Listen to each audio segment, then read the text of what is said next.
Bueno, muy buenas tardes. Mi nombre es Hernán Colli, soy presidente del Colegio de Abogados de La Plata y quería compartir con ustedes la apertura de esta charla, no solamente porque a pesar de no ser especialista en derecho penal o en derecho procesal penal, siempre me gusta participar de las actividades que realiza nuestro instituto por el nivel, la diversidad, la pluralidad de voces que nos trae la concepción de pensar y repensar el derecho penal en el marco de una sociedad democrática, y el compromiso, obviamente, con el trabajo, que el trabajo institucional, el trabajo académico, el compromiso con la capacitación permanente de nuestros colegas y de nuestras colegas, que evidencia toda la actividad. Y particularmente, estoy con un proceso de tos alérgica. Y particularmente en esta oportunidad, a su vez, esta actividad se marca en lo que nosotros hace muchos años denominamos Semana de la Abogacía, que trata de englobar actividades de diversa índole, y particularmente actividades académicas. Antes eran presenciales, ahora estos 2 últimos años han sido por estos mecanismos virtuales, de generar una agenda de eventos para conmemorar el domingo, que va a ser nuestro día, el Día de los Abogados y de las Abogadas, en homenaje a Juan Bautista Alberdi, y con esta actividad que vamos a desarrollar en el día de hoy, arranca precisamente la Semana de la Abogacía, que seguirá con otras actividades académicas, con un encuentro, aprovechando que esta vez el Día de la Abogacía cae el domingo. El domingo haremos a mediodía un encuentro en nuestra casa de campo, en la localidad de Villa Elisa, abierto a los matriculados y las matriculadas para poder compartir un buen momento al aire libre, cuidándonos, manteniendo la distancia, con todos los protocolos sanitarios vigentes, pero poder encontrarnos presencialmente. Y finalizará también el día lunes con un acto central en el Salón de Actos del colegio, que transmitiremos en realidad en vivo desde el Salón de Actos del colegio, con acceso vía Zoom y con un aforo limitado, digamos, para las butacas del salón, de acuerdo a lo que está hoy autorizado. Así que les deseo que esta sea una gran jornada, que se pueda sacar provecho de una temática tan significativa, y que abogados y abogadas del ejercicio profesional claramente nos tenemos que comprometer mucho más con el estudio y con la utilización precisamente de los recursos como mecanismos idóneos también para el ejercicio de un derecho de defensa pleno de nuestros patrocinados, de nuestros asistidos. Así que bueno, los dejo en compañía, no sé qué, no, de Damián, va a ser la moderación. Así que les envío un fuerte y un gran saludo a todos y a todas.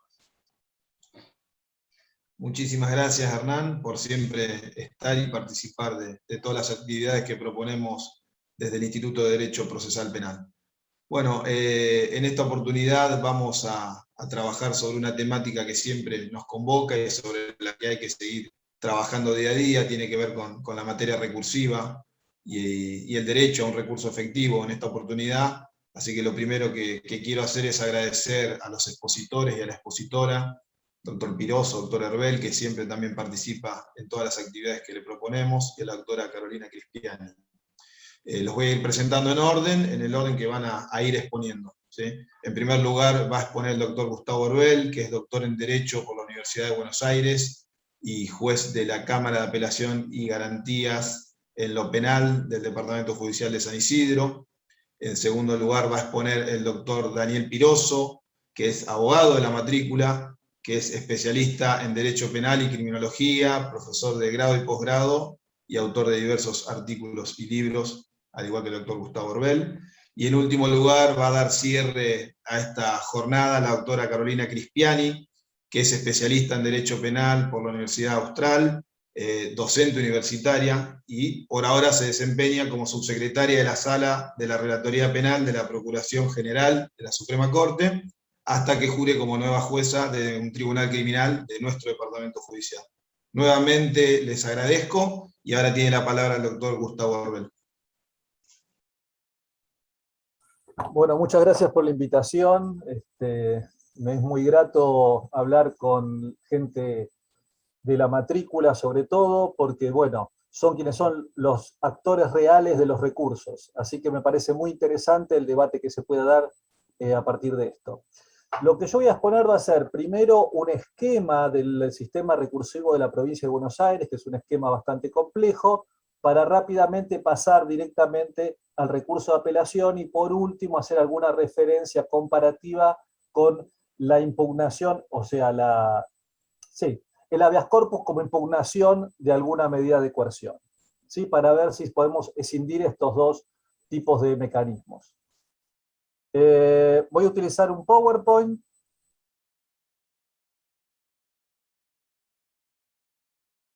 para más o menos graficar lo que vengo diciendo. Bueno, la primera cuestión a analizar es cómo es la estructura de los interlocutorios. Es decir, en materia de interlocutorios, la estructura es más o menos esta que está presente.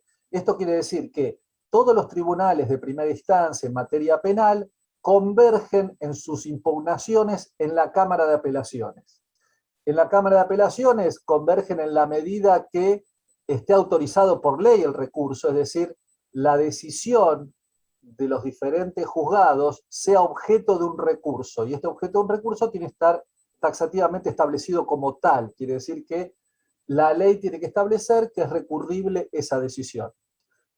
Salvo que sea una decisión que, a pesar de no estar definida por ley como objeto del recurso, causa un gravamen irreparable, en cuyo caso habrá que demostrar que esa decisión causa un gravamen irreparable.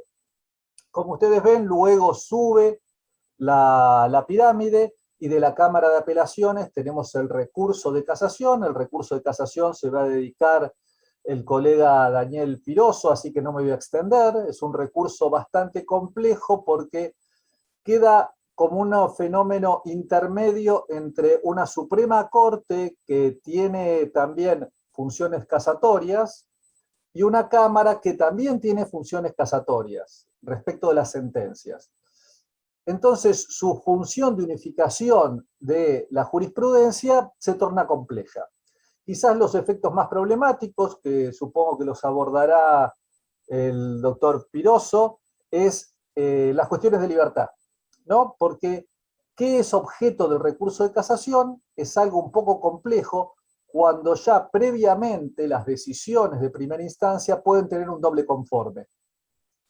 Si bien dice en el recurso de casación que la denegatoria de libertad implica la posibilidad de recurrir en casación, hay algunas salas que entienden que cuando esa denegatoria de libertad tiene doble conforme, para llegar a casación hay que tener una cuestión federal. Mientras que uno podría decir, no, miren, la interpretación del código es, mientras haya una cuestión de libertad, habrá 3 instancias. ¿Sí? Materia para discutir. No voy a profundizar en esto porque si no se me va todo el tiempo que tengo en esta cuestión que es bastante compleja, el recurso de casación de la provincia de Buenos Aires. Y luego tenemos que los interlocutorios pueden llegar a la Suprema Corte también, pero para eso las cuestiones que se planteen tienen que tener una semejanza a la sentencia, es decir, tiene que causar perjuicio irreparable, y además tiene que haber una cuestión federal. ¿Por qué? Porque la Suprema Corte ingresa a los interlocutorios solamente cuando funciona como tribunal intermedio respecto de la Corte Federal a los efectos del recurso extraordinario federal. ¿Sí? Es decir, hace de intermediario por Estrada y Di Masio 2 viejos fallos en donde dicen que primero tienen que agotar la vida provincial para luego llegar a la Corte. Y como ustedes saben, la Corte ha recibido interlocutorios cuando ese interlocutorio cause perjuicio irreparable y haya una cuestión federal en el medio. Bueno, esta es la estructura de los interlocutorios, que es a lo que yo me voy a dedicar a través del recurso de apelación y el recurso y la impugnación por medio de habeas corpus. Ingresando ya al tema de la materia recursiva, es importante tener en claro que para tener un recurso se debe tener un agravio. ¿Qué quiere decir esto? Que tiene que haber un perjuicio, y el perjuicio tiene que ser un interés jurídicamente atendible, no es un interés jurídicamente atendible el tener una controversia dogmática o doctrinaria con el tribunal. El tribunal se puede aún equivocar en su encuadramiento legal, pero si esto no le produce perjuicio, no hay agravio. ¿Sí? Porque los tribunales no son ámbitos de debate académico, sino que son ámbitos en donde se resuelven casos. Y la materia recursiva tiene que ser un agravio. No una ofensa por una mala interpretación legal en abstracto, sino un agravio. Esta calificación legal me produjo perjuicio porque aumenta mi pena. Lo segundo es que la afectación tiene que estar en la parte dispositiva. Es decir, no importan los considerandos, sí importan los considerandos porque son los fundamentos, pero no importan afirmaciones en los considerandos en tanto y en cuanto estas afirmaciones no se traduzcan en alguna variación de la parte dispositiva, porque lo que me causa perjuicio a mí es la parte dispositiva del recurso. ¿Sí? Cuando me niegan o me dan menos de lo que yo pido, o me niegan algún derecho, o me imponen alguna restricción que yo entiendo errónea. Entonces yo primero tengo que demostrar el recurso, el perjuicio.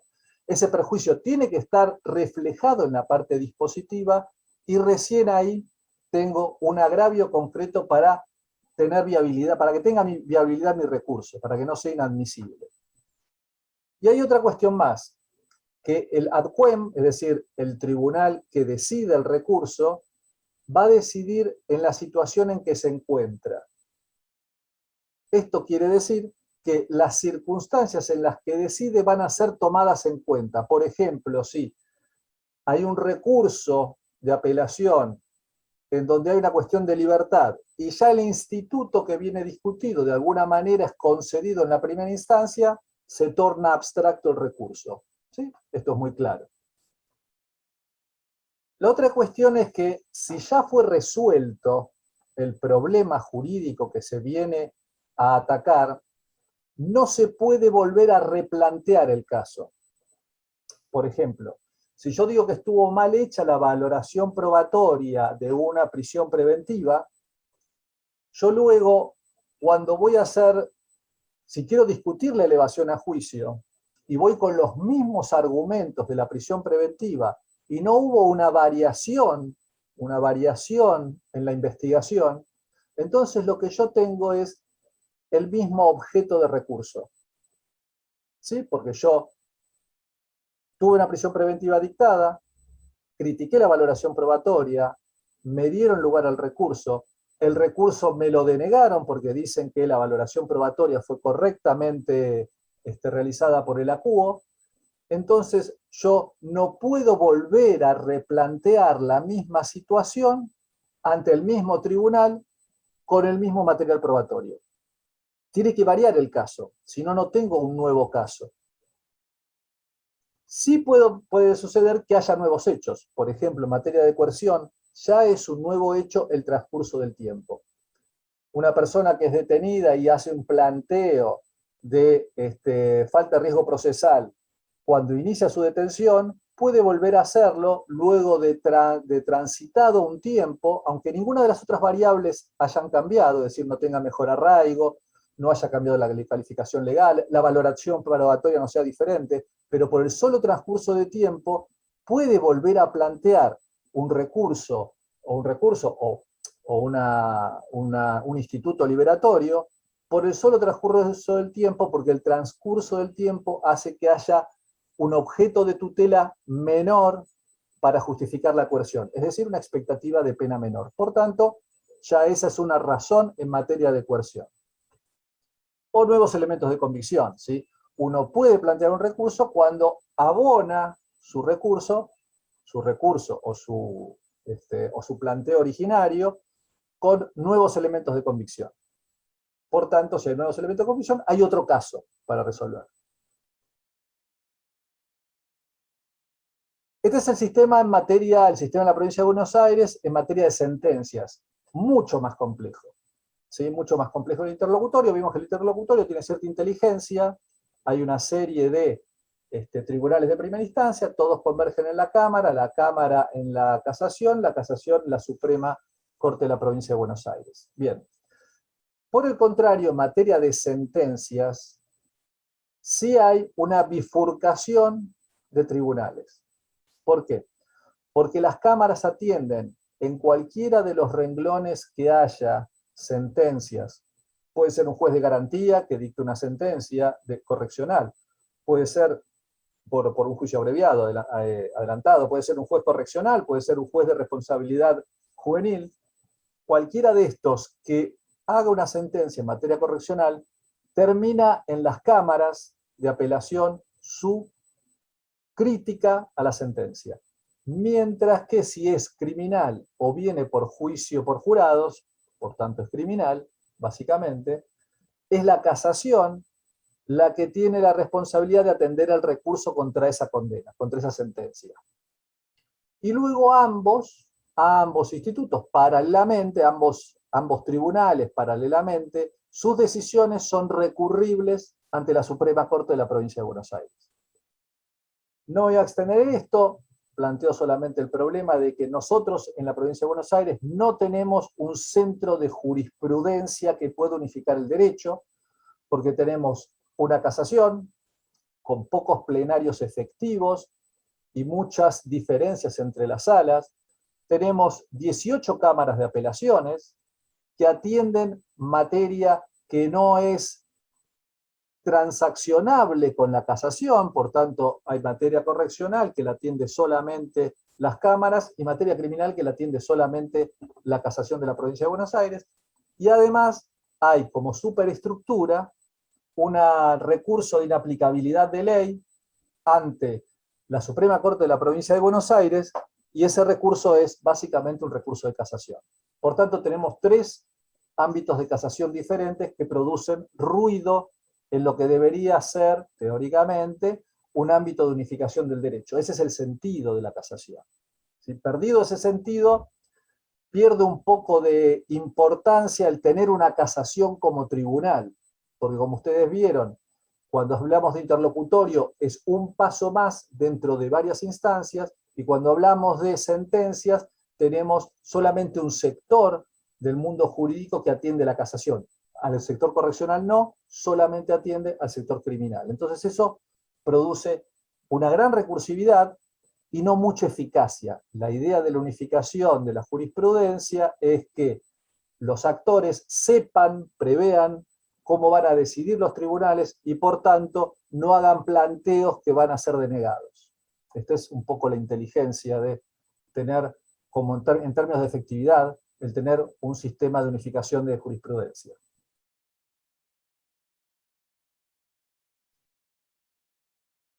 Bien. Ahora quería ver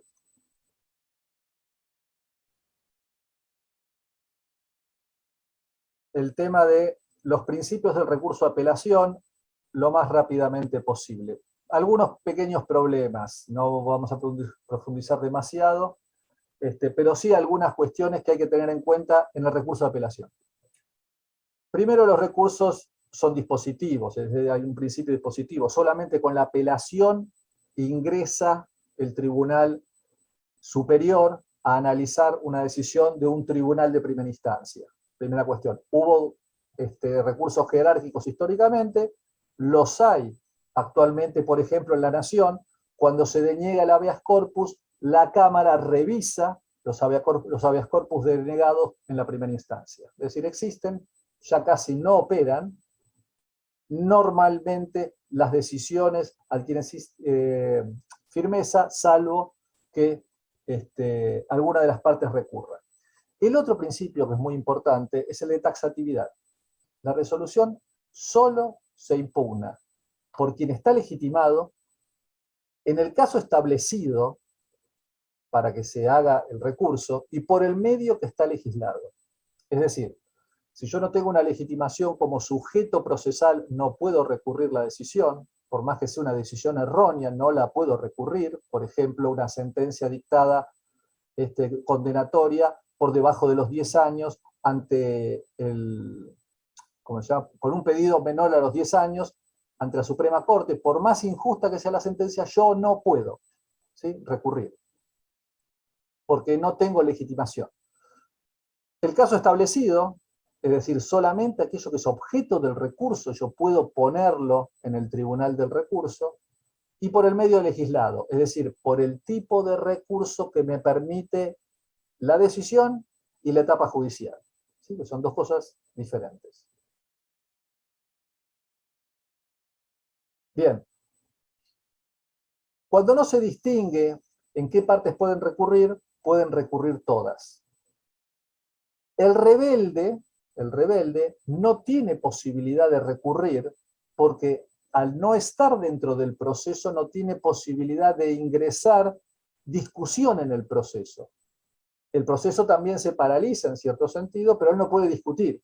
¿Sí? No puede avanzar el proceso, puede avanzar la investigación, no las etapas procesales, pero él no puede discutir cuestiones que se realizan en esas etapas procesales. Puede discutir una vez que esté dentro del proceso, salvo la exhibición de prisión y la prescripción, que son dos, una por expresa disposición de ley, la exhibición de prisión la puede pedir el rebelde, y la prescripción, por ser una cuestión de orden público, jurisprudencialmente se permite que el rebelde pida la prescripción.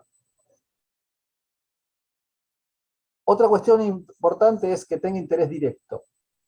¿Qué es esto? Que haya agravio que se traduce en perjuicio efectivo. ¿Sí? No es discrepar con los fundamentos, yo solamente me interesa, a mí como recurrente, discrepar con los fundamentos en la medida que esos fundamentos justifiquen una decisión de la parte dispositiva. Yo no podría, por ejemplo, recurrir un obiter dictum, es decir, algo por fuera del dictum. ¿Por qué? Porque no me causa perjuicio. Entonces la tracción, lo que tracciona a mí, lo que me permite decir que tengo interés y por tanto agravio, no son los fundamentos es las razones por las cuales la parte dispositiva es errónea. Y por tanto es la parte dispositiva la que me tiene que causar agravio. Los requisitos formales, tiempo, lugar, modo, no me voy a explayar en esto. Lo que sí es quizás un poco más importante es el contenido del recurso. El contenido del recurso tiene que ser una expresión de voluntad impugnativa de quien es titular de la facultad. Si él no expresa esta voluntad, no hay recurso. Y esta expresión de voluntad es cuanto menos, indicando los motivos del agravio. La cuestión es qué es indicar los motivos del agravio y qué es fundamentar un agravio, que son dos cosas diferentes. En nuestro sistema recursivo tienden a igualarse porque nuestro legislador exige que en la interposición del recurso se fundamente. En otros sistemas recursivos lo tienen separado porque pueden hacer una expresión de agravios y luego fundamentar el recurso. ¿Qué es la expresión de agravios o los motivos de agravio? Es establecer cuáles son los puntos que yo voy a criticar de la resolución. Por ejemplo, es incorrecta la tipicidad, el imputado no participó. Luego yo voy a fundamentar por qué es incorrecta la calificación y por qué no participó el imputado. Entonces, una cosa es el agravio, otra cosa es la fundamentación. Y tenemos dos ámbitos de admisibilidad. Una la admisibilidad formal y otra la material. La formal es, lo que vengo diciendo, objeto, sujeto, tiempo, modo y lugar, la forma. Es decir, si el objeto del recurso es el que está establecido por ley, si el sujeto está legitimado por ley para recurrir, y si se dan las formas, es decir, tiempo, modo y lugar, para realizar el recurso. Ese análisis lo hace el juez que decidió, el juez que decidió aquello que se va a recurrir. Y ahí concede el recurso. Pero luego viene la admisibilidad material, que es una admisibilidad mucho más exigente, y donde ingresa dentro de la fundamentación. Y en esto es importante el trabajo del abogado, porque se puede rechazar por inadmisible un recurso, aun cuando el objeto sea recurrible, el sujeto esté legitimado y se cumplan en términos formales el tiempo, el modo y el lugar donde se interpuso el recurso. ¿Por qué? Porque, por ejemplo, se habla de insuficiencia de la prueba, pero no se dice por qué. Es decir, se establece el motivo de agravio, pero no los fundamentos de ese agravio. Es decir, por ejemplo, porque el secuestro está solo fundado a través de los dichos policiales y no hay ninguna prueba objetiva que refrende el secuestro que es materia de la imputación, secuestro de un arma, por ejemplo. ¿Sí? Porque en el acta no hay testigos. ¿Sí? Una cosa es decir, hay prueba insuficiente en términos genéricos, y otra cosa es decir, ¿por qué la prueba es insuficiente? Si yo solo hablo de prueba insuficiente, es infundado. Si yo digo los por qué la prueba es insuficiente, entonces está fundado el recurso. Declarar principios sin circunstancias del caso. Si lo dejan preso al imputado, violan el derecho el derecho a inocencia. ¿Sí? El estado de inocencia del imputado. Bueno, no. Hay que articular esto en referencia al caso. ¿Sí? Decir que no puede haber un adelantamiento de pena, que este adelantamiento de pena se da en tanto y en cuanto no se fundamente cuáles son las causas por las cuales se establece que hay peligro de fuga. Y entonces yo voy a criticar los fundamentos del peligro de fuga. Si hablo nada más del principio de inocencia en forma abstracta, inadmisible. Predicar violación de la forma sin fundar el perjuicio. Es decir, no me notificaron. ¿Y cuál es el perjuicio que establece una no notificación? Que yo no pude articular algún esquema de defensa que me impidió la falta de conocimiento. Pero yo tengo que demostrar que tuve esa falta de conocimiento, por ejemplo, por la falta de notificación, y a partir de la falta de notificación, que esa falta de conocimiento no me permitió ejercer algún derecho. Y recién ahí tengo el perjuicio. Fundamentos reiterados, algo muy común. Yo hago un planteo, el juez de primera instancia me dice no, voy en apelación con los mismos fundamentos del planteo. Erróneo, inadmisible. Lo que es objeto del recurso no es que me hayan dicho que no, sino los fundamentos que tiene la decisión que yo recurro, porque yo me agravio de la decisión del juez. Entonces yo no tengo que volver a repetir el planteo realizado en primera instancia, porque si no, no le estoy respondiendo, no estoy dando las razones por las cuales el juez se equivocó. Yo lo que tengo que hacer es refutar al juez. Ese es mi objeto de recurso, la decisión judicial que yo tengo que refutar. Si yo vuelvo a plantear lo mismo que planteé y omito referirme a la decisión, no tengo recurso. ¿Por qué? Porque no lo fundamenté. ¿Por qué? Porque no refuté la decisión del juez. Y luego está la competencia de la Cámara. ¿Qué es lo que puede hacer la Cámara? La Cámara puede hacer nada más aquello que fue motivo de agravio, porque solo el motivo de agravio es lo que permite a la Cámara ingresar al estudio. Cuando ingresa al estudio la Cámara, puede ser que advierta una nulidad y la declare de oficio, puede ser que advierta una inconstitucionalidad y la declare de oficio, o puede ser que advierta que puede mejorar la situación del imputado, aunque no sea bajo los fundamentos del recurso. Pero toda esta ampliación que tiene la Cámara es en base al ingreso que hace por el objeto del recurso, por el objeto de conocimiento que tuvo en base a los agravios interpuestos en el recurso, pero no puede saltar eso. Tampoco podría quien recurre plantear una nulidad si la nulidad no fue planteada en primera instancia, salvo que la nulidad venga aparejada en la misma resolución. Si la nulidad viene aparejada en la misma resolución, es decir, al resolver el juez realizó una nulidad, por ejemplo, falta de fundamentación, la más clásica, entonces yo sí puedo atacar esa decisión por nulidad. Pero si la nulidad es de un acto del proceso, yo no puedo ingresar la nulidad en el recurso como materia originaria. ¿Por qué? Porque no tuvo tratamiento en primera instancia. Y el recurso es en base a los agravios de lo resuelto por la primera instancia. Es muy posible que o denieguen esa nulidad, o digan, bueno, la declaro de oficio por alguna razón, o reenvíen esa nulidad para ser analizada en primera instancia. Es decir, siempre va a ser problemático. Por tanto, cuando yo voy a plantear, en el planteo, en la primera instancia tengo que interponer la nulidad para luego después lograr replantear, refutando los argumentos de la primera instancia, volver a plantear la nulidad en la Cámara. Y ahora viene la diferencia con el habeas corpus. Y esto lo vamos a ver muy rápido porque ya me pasé 5 minutos o 7 minutos del tiempo. La diferencia con el habeas corpus como impugnación de una medida de coerción es una cuestión que nosotros tenemos como una especie de particularidad en nuestro proceso y que fue construida jurisprudencialmente. ¿De dónde viene esta impugnación de la medida de coerción como habeas corpus? Viene el Código Joffre. Y el Código Joffre fue traído del sistema anglosajón. En el sistema anglosajón, las medidas de coerción se impugnan a través de formas parecidas al habeas corpus. ¿Sí? Se impugnan directamente, se queja uno ante el superior, ante un tribunal de alzada, a los efectos de obtener una libertad que no le fue concedida. Esto es justamente, o también, porque en el sistema anglosajón no hay bilateralidad. En el habeas corpus no hay bilateralidad. Bien. Eso fue traído por Joffre en el Código Joffre.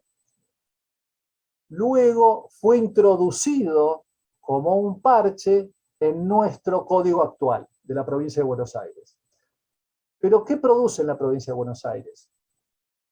El habeas corpus de la época de Joffre tenía la particularidad y el beneficio que si uno le dictaban la prisión preventiva y no había podido producir prueba como defensor, y le confirmaban la prisión preventiva, yo con un habeas corpus yo podía producir prueba de descargo y con un habeas corpus posterior podía llegar a refutar la valoración probatoria hecha en la prisión preventiva.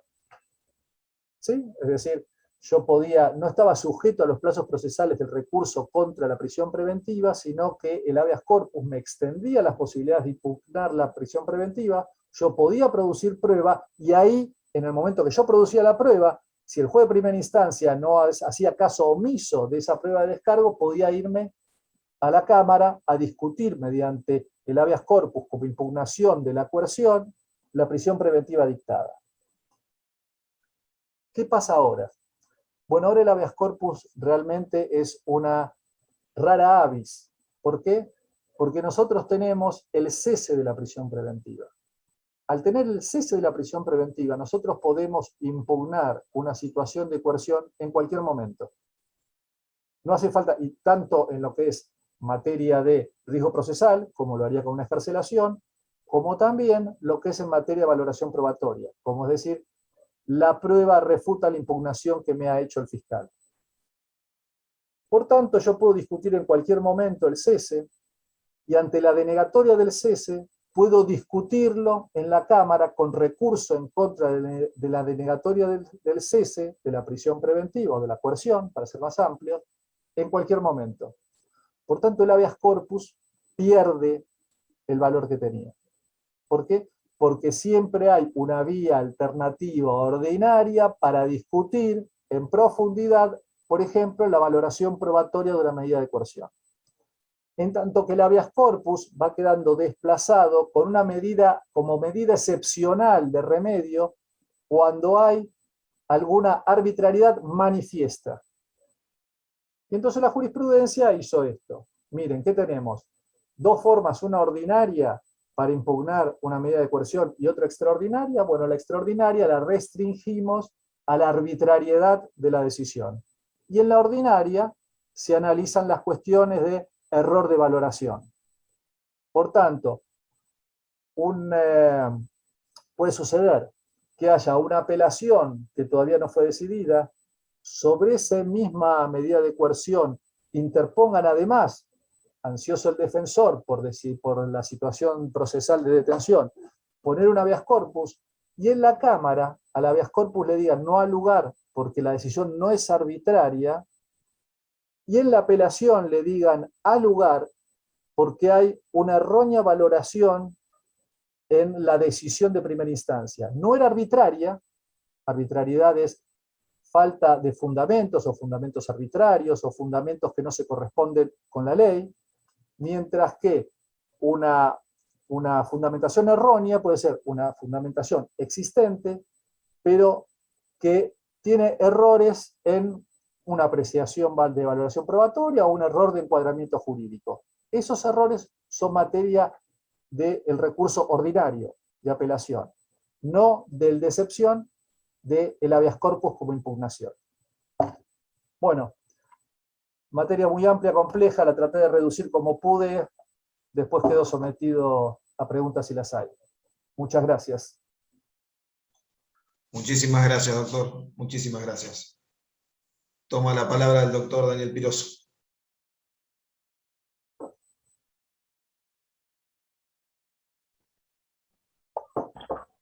Ahí está, ¿no? Gracias, Damián. Bueno, gracias, Damián, también por la invitación, y al Colegio de Abogados de La Plata también, en su conjunto, y al Instituto de Derecho Procesal Penal por la convocatoria para estar en esta jornada. En realidad, yo iba a dividir la charla en dos cuestiones, ¿no? Una cuestión tenía que ver con principios generales en mecanismos de control, y la segunda parte específicamente sobre una cuestión también bastante específica del recurso de casación. Obviamente que sobre la primera parte no me quiero extender ni superponerme con cuestiones sobre las que ya habló el doctor Herbel, aunque lo hizo más específicamente para el recurso de apelación, pero sí quiero empezar señalando, digamos, sobre esta cuestión de los mecanismos de control, que en realidad los recursos están dentro de una especie genérica de lo que se llama mecanismos de control. Los recursos son una especie, digamos, que nosotros procesalmente tenemos varios mecanismos de control. Y cuando nos referimos a los recursos, solo nos estamos refiriendo a una forma específica de mecanismo de control, que, como bien dijo el doctor Herbel, es un mecanismo de control que se pone en funcionamiento por voluntad de las partes. Son mecanismos voluntarios, ¿no?, de las partes. O sea, no puede haber nunca un recurso sin la voluntad impugnativa. Esto de que los recursos, justamente, sean mecanismos de control que están basados en la voluntad de las partes, lo pone en la vereda de enfrente de otros tipos de mecanismos de control que están ajenos a la voluntad de las partes. Como por ejemplo pueden ser mecanismos de control de oficio, como por ejemplo el control de constitucionalidad de oficio, cuando no es pedido por una parte, o por ejemplo mecanismos de control que existen en los procedimientos de consulta, que bueno, uno lo nombró el doctor Herbel, que es en la ley de habeas corpus, el mecanismo de consulta que existe en la ley de habeas corpus a nivel nacional, y otro es también a nivel nacional, en la ley de prisión, en la ley de plazos de la prisión preventiva, cuando se prorroga la prisión preventiva, hay un mecanismo de consulta también que opera con independencia de la voluntad de las partes. Con esto, ¿qué quiero decir? Digamos que los recursos, cuando nosotros interponemos un recurso, rige plenamente el principio dispositivo y dependemos exclusivamente de una expresión de voluntad clara del impugnante. Después hay otros mecanismos de control que son mixtos. No son ni de oficio ni por voluntad de las partes, o mejor dicho, pueden ser de las dos maneras, como por ejemplo el sistema de nulidades. El sistema de nulidades, ¿por qué es un sistema de control mixto? Justamente por esto, porque puede ser a pedido de parte, que puede ser en forma incidental, se puede plantear la nulidad como incidente, o bien, como dijo el doctor Herbel también, puede ser un agravio de un recurso. Incluso muchas veces ese agravio, una nulidad es agravio de un recurso de apelación. En muchos de los casos también vinculados por ahí a la falta de fundamentación, ¿no? Que esto se usa muy comúnmente. Bueno, yo como soy abogado en ejercicio de la profesión, también tengo por ahí este vicio que muchos lo tenemos, es que planteamos que todas las sentencias no están fundadas en los términos del 106 y después no lo motivamos eso en demasía, sino simplemente que lo metemos como un agravio más y no lo fundamentamos como lo requiere el recurso, ¿no? Pero bueno, por eso digo que el sistema de nulidades es un sistema mixto de control de decisiones. ¿Por qué? Porque las nulidades también pueden ser decretadas de oficio. Y el control de constitucionalidad también es un mecanismo mixto de control. ¿Por qué? Porque el control de constitucionalidad puede ser a pedido de parte, que plantea una inconstitucionalidad, o, bueno, si ya vamos a, no hace falta que lo diga, pero nos remitimos al fallo Marbury y después lo que dijo la Corte Nacional, acá ya hace muchos años, en 1880 y pico, en el caso Sojo, el control de constitucionalidad puede ser de oficio. Entonces, este también es un mecanismo de control de decisiones judiciales. Pero bueno, esta es una especie de introducción, digamos, del recurso como mecanismo de control, pero lo que nos trae acá, obviamente, y este es el motivo de la jornada, son los recursos. Obviamente que los recursos tienen un fundamento de su existencia, como mecanismo de control, ¿no? Tienen un fundamento puntual de su existencia.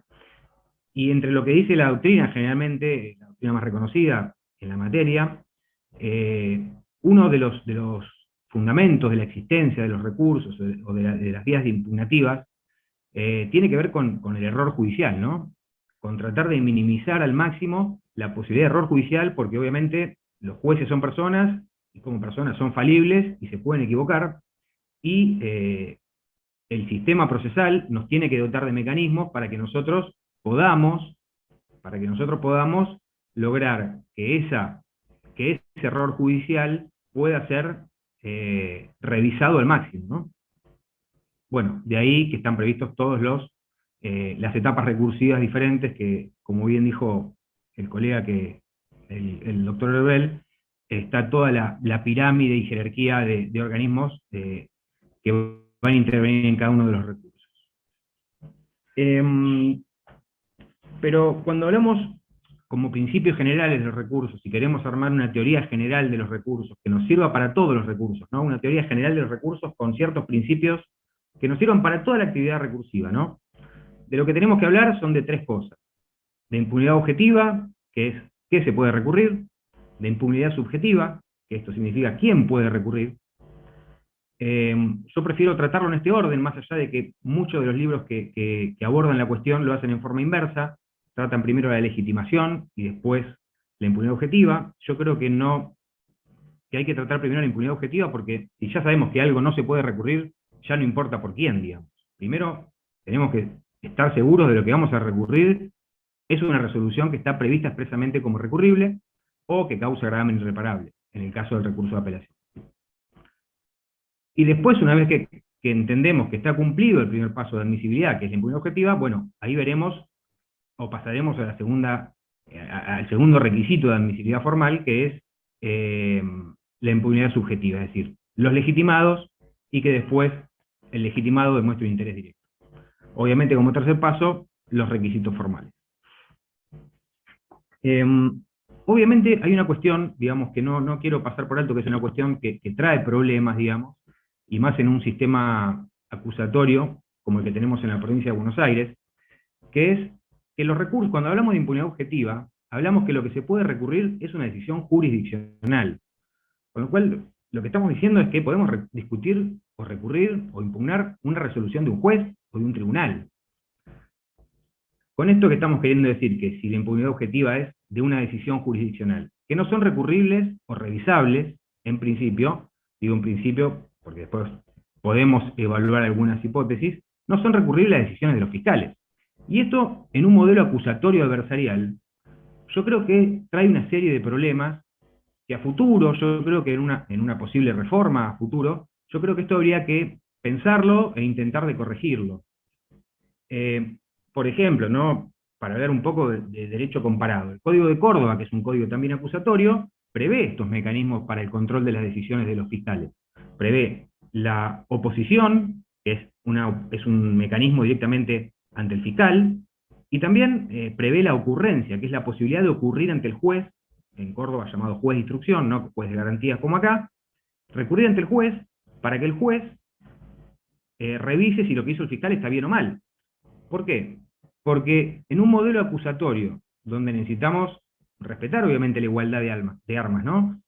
Si el fiscal me dice que no a un montón de cosas, a mí como defensor, por ejemplo, obviamente que la cuestión probatoria es discrecional, pero tiene que ser discrecional hasta cierto punto, porque si a mí me dicen a todo que no, por ejemplo, no me permiten proponer un perito de parte, no me permiten proponer un punto de pericia, no me permiten ejercer adecuadamente o proponer toda la prueba que yo quiero proponer a los efectos de, por ejemplo, una evacuación de citas, y me dicen que después lo tengo que discutir en la etapa de la elevación a juicio, yendo al fiscal general. Esto no es así. Yo creo que tiene que haber mecanismos para poder controlarlo antes. Porque si no, la defensa queda en una situación de desventaja frente a quien tiene el poder sobre el proceso en sí mismo. Entonces, esto yo lo aclaraba porque cuando hablamos de impunidad objetiva, dejamos fuera las decisiones de los fiscales porque no son decisiones jurisdiccionales.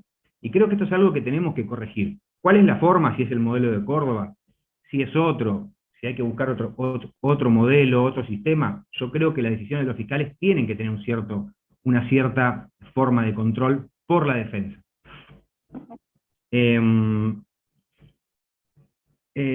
Dicho esto, yo no me quería extender mucho más sobre cuestiones generales de los recursos, sino que quería pasar a un tema, digamos, del recurso de casación. Obviamente que abarcar el recurso de casación en forma amplia, en media hora, es muy dificultoso, ¿no? Sería imposible, habría que hacer varias jornadas para tratar todo el recurso de casación. Sí, me gustaría decir, digamos, plantear sobre la cuestión del recurso de casación, lo cual me da un poco, debo reconocer que me da un poco de calor hacerlo después del doctor Herbel, porque, bueno, su tesis doctoral, debo decir, para quienes no la conocen, que su tesis doctoral sobre el control de los derechos del inculpado, realmente es un libro que yo leí un montón de veces y es un libro que recomiendo. Pero bueno, en realidad a lo que yo quería plantear y dejar expuesto hoy es qué ha pasado con el recurso de casación, qué ha pasado con el tiempo con el recurso de casación que ha mutado. Que el recurso de casación hace 20 años lo tratábamos como un recurso extraordinario, ¿no? Y no me refiero a un ordenamiento procesal en particular, ¿no? Sino que me refiero a un recurso de casación en forma genérica, digamos, ¿no? Aplicable a cualquier procedimiento, al nacional, al de la provincia, o el equiparable al recurso de casación que haya en otras jurisdicciones. Pero bueno, como casi todos los que estamos acá somos de la provincia, o al menos de Nación, yo hago referencia al recurso de casación, al modelo de casación que tenemos en Nación y en provincia de Buenos Aires. Pero por esto decía, ¿qué ha pasado que el recurso de casación hoy es un recurso amplio y ordinarizado, ¿no? Que dejamos de tratarlo como un recurso extraordinario? ¿Qué pasó en el medio? Y la verdad que pasaron muchas cosas. Han pasado muchas cosas. En lo puntual y a lo que nos compete a nosotros como profesionales, porque realmente para los profesionales que litigamos, era muy difícil, digamos, impugnar una sentencia condenatoria, ¿no? Cuando nos decían, no, esto no es recurrible. Entonces, obviamente que teníamos graves problemas, porque nos encontrábamos con cuestiones que no eran revisables. Y el hecho de que haya cuestiones no revisables no genera un problema de índole meramente procesal, sino que genera un problema grave y serio de índole constitucional. Este es el principal problema que tenemos cuando decimos no todo sería revisable.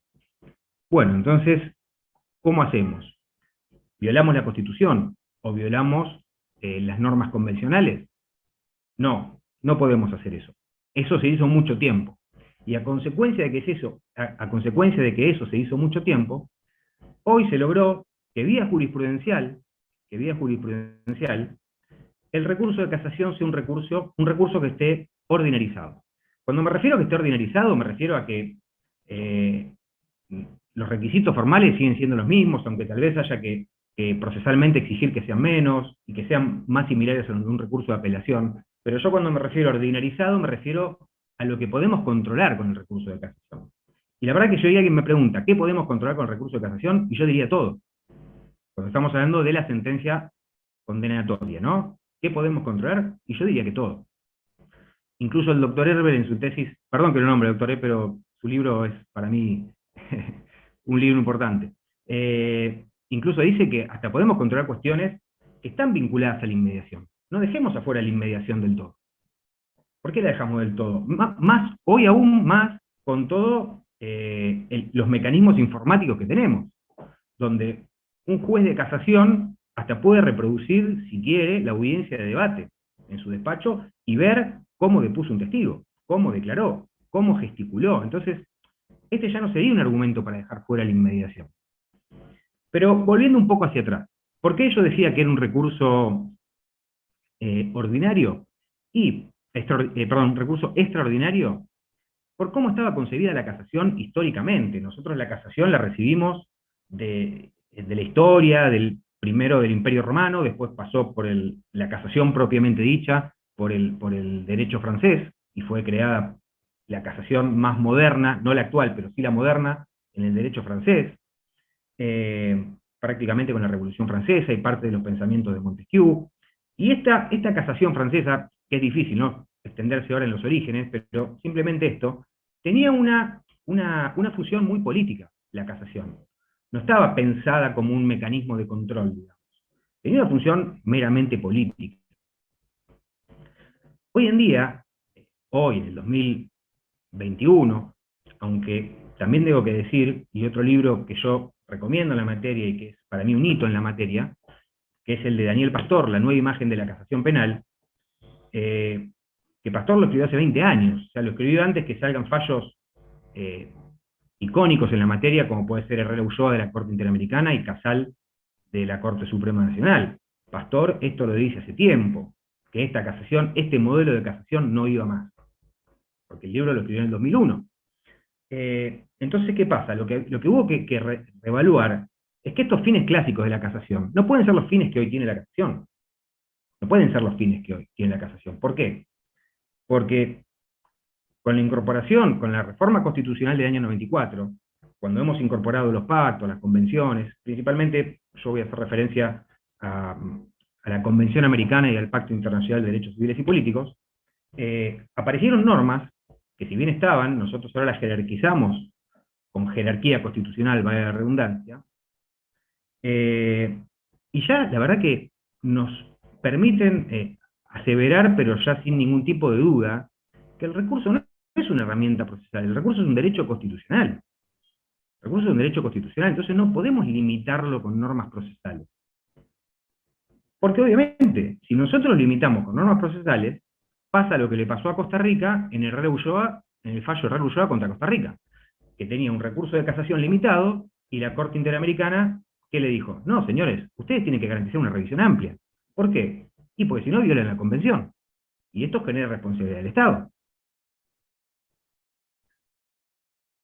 Entonces, nosotros veníamos, antes de la reforma constitucional del 94, con un fallo de la Corte, Jáuregui, del 88, en el cual la Corte decía, el recurso extraordinario garantiza la doble instancia. Bueno, esto era medio mentiroso, porque si hasta algunos podían llegar a decir que ya existiendo la casación como recurso extraordinario no lo garantizaba, mucho menos lo podía garantizar el recurso extraordinario, que es mucho más limitado que la casación.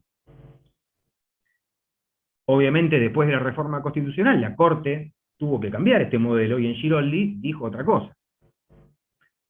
Pero los dos fallos centrales, y a donde empieza por vía jurisprudencial, porque en realidad, la verdad que esta situación se podría haber modificado, no requería de una reforma procesal esto, me parece. Requería de activismo judicial, a punto tal que no hubo ninguna reforma judicial, lo único que hubo es una reinterpretación por vía jurisprudencial para llegar a la casación que hoy tenemos. No hubo que modificar ninguna norma. No se modificaron ni las normas recursivas en el Código Procesal Penal de la Provincia de Buenos Aires, ni se modificaron las del Código Procesal Penal de la Nación. O sea, el recurso de casación sigue existiendo. Lo que pasa es que, vía jurisprudencial, pretorianamente, con una visión de activismo judicial, los organismos internacionales de aplicación de las convenciones y de los pactos, y la propia Corte Suprema dijo, señores, el recurso de casación para revisar la condena es un recurso amplio. En el fallo Casal, puntualmente, se habló de lo que se llama, una teoría, bueno, obviamente que los que leyeron el fallo Casal lo habrán visto, que viene el derecho alemán, que es la máxima capacidad de rendimiento. ¿Qué implica la máxima capacidad de rendimiento? Bueno, revisar todo lo que es revisable. Parecía que en Casal dejaban afuera la inmediación. Yo por eso fui un poco más y dije, no sé si están así de dejar afuera también la inmediación. ¿Por qué dejar afuera la inmediación? Si a veces parte de la prueba la tenemos que valorar a través de la inmediación. Y si podemos valorar la prueba, es medio complejo dejar afuera la inmediación, porque hay prueba que se valora a través de la oralidad. Y como dije antes, hoy los jueces pueden tener esta oralidad, digamos, no en vivo, pero sí una oralidad posterior, revisando los videos o grabaciones de las audiencias. En definitiva, hay muchas cuestiones que son después más problemáticas, ¿no? Es si este derecho al recurso amplio, eficaz, es de todos, es solo del imputado, es del imputado y del particular damnificado o creyente, es del particular damnificado y también del Ministerio Público Fiscal. Esto nos mete en otro problema, ¿no? Que es una cuestión vinculada a la bilateralidad recursiva, es decir, todas estas normas que yo mencionaba, ¿no?, que jerarquizan al recurso como derecho constitucional y convencional, ¿se lo garantizan a todas las partes del proceso o no? Obviamente que acá, este debate sería muy amplio hacerlo acá y excede a este tema y podría ser un tema puntual para otra conversación, pero porque también hay un montón de jurisprudencia sobre la materia. Lo que sí está claro es que el recurso es un derecho. Que es del imputado no tenemos dudas. Que es del imputado no tenemos dudas, y que tiene que ser amplio para el imputado tampoco tenemos dudas. Respecto al fiscal, la Corte Suprema se pronunció en el fallo Arce, ¿no? Dice, bueno, el fiscal no podría ampararse en un derecho que es para las personas, en sostener su facultad para recurrir, digamos, ¿no? Habrá que buscar otro argumento para el fiscal, si será el control de los actos republicanos, el control de los actos de gobierno en un Estado republicano, para los que piensan la bilateralidad, ¿no? Para el particular damnificado tal vez sea más sencillo porque sí es persona, entonces también uno podría decir que es sujeto de estos derechos. No estoy dando una posición porque es un tema muy complejo, simplemente lo estoy dejando esbozado. Y por último, digamos, esto que yo decía del recurso de casación como recurso amplio, obviamente que también ha generado sobrecargas de trabajo sobre el Tribunal de Casación. Por ejemplo, cuando surgió esta cuestión, el Tribunal de Casación Nacional, la Cámara Nacional de Casación Penal, antes de que se convierta en Cámara Federal, la verdad que la Cámara Federal de Casación sufrió una sobrecarga de trabajo. Después se creó la Cámara Nacional de Casación Criminal y Correccional, ¿no? Pero creo que también, a nivel provincial, se ha sobrecargado de trabajo al Tribunal de Casación Penal de la provincia de Buenos Aires. Por eso creo que en su momento era bueno el proyecto de generar salas del Tribunal de Casación, digamos, que estén descentralizadas. Porque la verdad que el departamento, la jurisdicción provincial es muy amplia, o sea, tenemos muchos tribunales orales, tenemos muchas cámaras de apelaciones, y todos confluyen en el Tribunal de Casación Penal. Entonces creo que esto es una cuestión también para verla, porque el cambio de modelo y de paradigma que hubo sobre el recurso de casación, creo que también ha influido en una sobrecarga de trabajo sobre los tribunales que tienen que resolver los recursos de casación.